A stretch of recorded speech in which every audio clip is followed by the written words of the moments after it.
Hi everyone, and welcome to this week's Wallsend history story. This week I am covering the story of the Wallsend War Memorial at Holy Cross.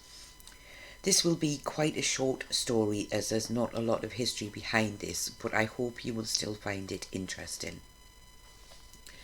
One of the main reasons that the history of this monument is quite short is because a lot of it was just general discussion.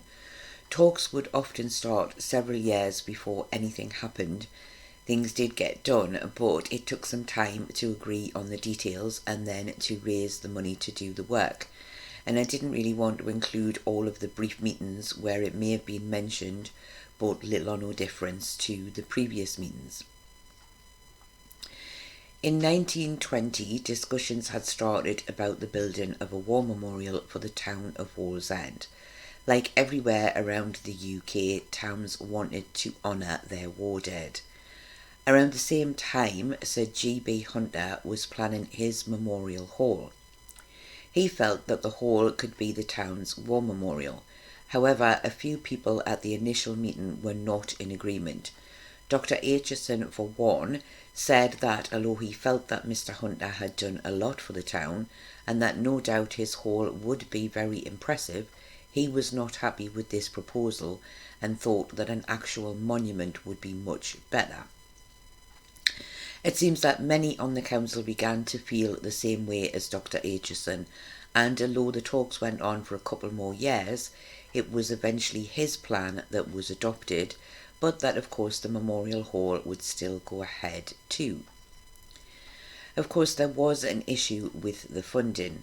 As with many things in the past, the costs fell to the local business people who were willing to donate their own money, and to the people of Wallsend who were always asked to contribute whatever they could. And it was felt that the building of the Memorial Hall and the monument might be too much for the people of Wallsend to pay for, with both planned to be built at the same time. The workers of Swan Hunters as well would already be making a large contribution to the building of the hall. I won't cover too many details of the Memorial Hall, as I will cover that in another video. For a brief time it was felt that the building of the War Memorial would not go ahead as they simply did not have enough money. The cost was to be just over £1,000, and in early 1925 they had only raised £430 with the promise of a further £100 from the Wallsend Slipway. It was felt that Swan Hunters workers could not really be asked to help, but it was hoped that they might donate something. Another issue at the time was a lot of unemployment in the town, so people simply did not have the money to spare to donate to the scheme. Of course, there was a lot of disappointment about this, as they felt they were falling behind in their plans when other areas were building their memorials or had already done so. But the War Memorial Committee had no plans to give up, and they worked very hard, and they even had an envelope scheme.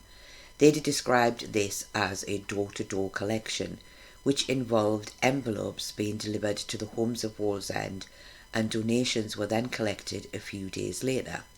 This happened in mid-June of 1925, and this, along with other funding schemes, seems to have gone quite well, as just a short time later it was felt safe to ask for tenders to design the memorial monument.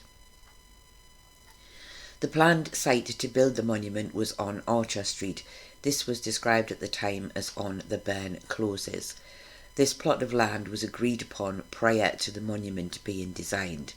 I haven't found any details of any other locations, so I can't 100% say where else they might have looked at prior to choosing this spot. And unfortunately I do not know how many people submitted plans for the memorial monument, but in September of 1925, the War Memorial Committee chose the design of Mr. Newby Trent of Chelsea. It was described as being a monument of granite, 30 feet in height, with a bronze figure of victory on the top. The cost was now £1,200, and it was hoped that it would be completed in time to be unveiled on November the 11th, 1925.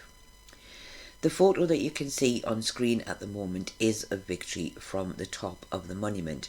I took this several years ago and I have made it into a black and white photo as it had gone a sort of pink colour and I didn't want anyone thinking that the figure was pink in real life. I really don't know how long it would take for this kind of thing to be made. I am sure a lot of time and effort would be needed.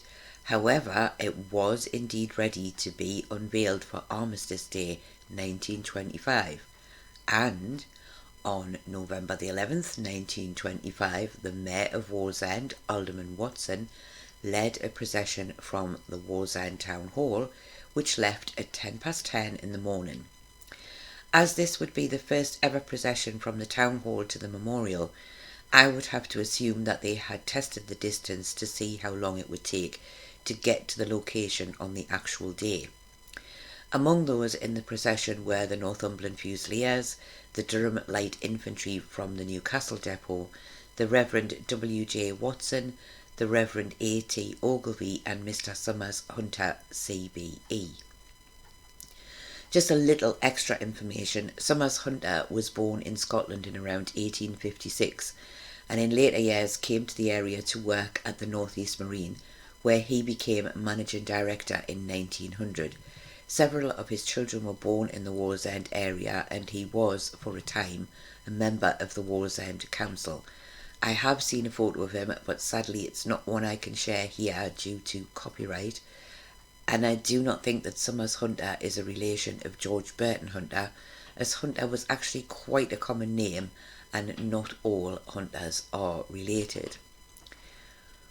When the procession arrived at the memorial, prayers were offered from both the Reverend Watson and the Reverend Ogilvie, and then Summers Hunter was the man who officially unveiled the memorial.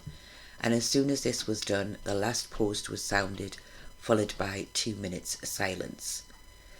The dedication ceremony was then performed by the Reverend W.D. Totten of St. Paul's Church in Howden.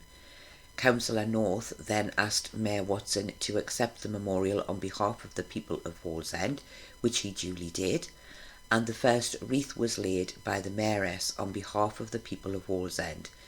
Many more were placed by the Army, the Council and ex-servicemen, along with several from the family members of those who had lost their lives during World War I. Some weeks prior to the ceremony, newspapers had printed articles asking those who wished to place wreaths at the memorial on the day to contact the town hall with their details.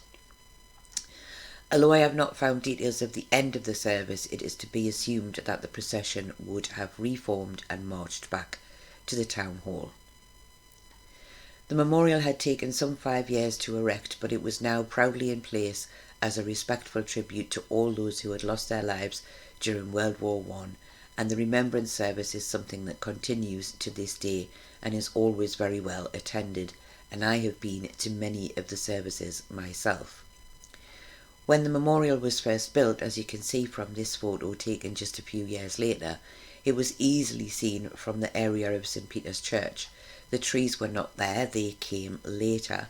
And I have also seen photos where the memorial is surrounded by rocks, which, in my opinion, made it look a little bleak. I think it looks much nicer now, surrounded by little patches of grass. It may be harder to see from a distance because of the trees, but it is still a very impressive memorial. In 2018, the lettering on the base of the memorial was repaired as age had worn it, making it harder to read. Also in 2018, this little chap appeared close to the monument.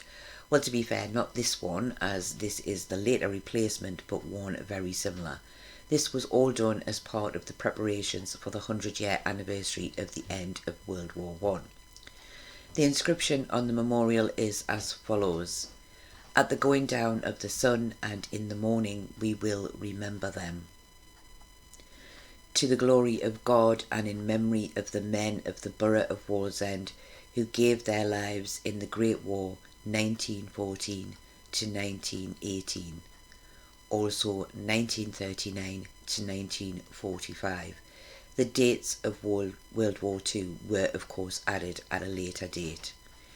In 2025, the memorial monument will have stood on its spot on top of the burn for 100 years as a constant reminder of all those who lost their lives in World War I and World War II. Let us never forget them. I hope you have found this story, which is not as short as I thought, interesting, and I hope that you have enjoyed it. Thank you all very much for watching, and I hope to see you all again very soon.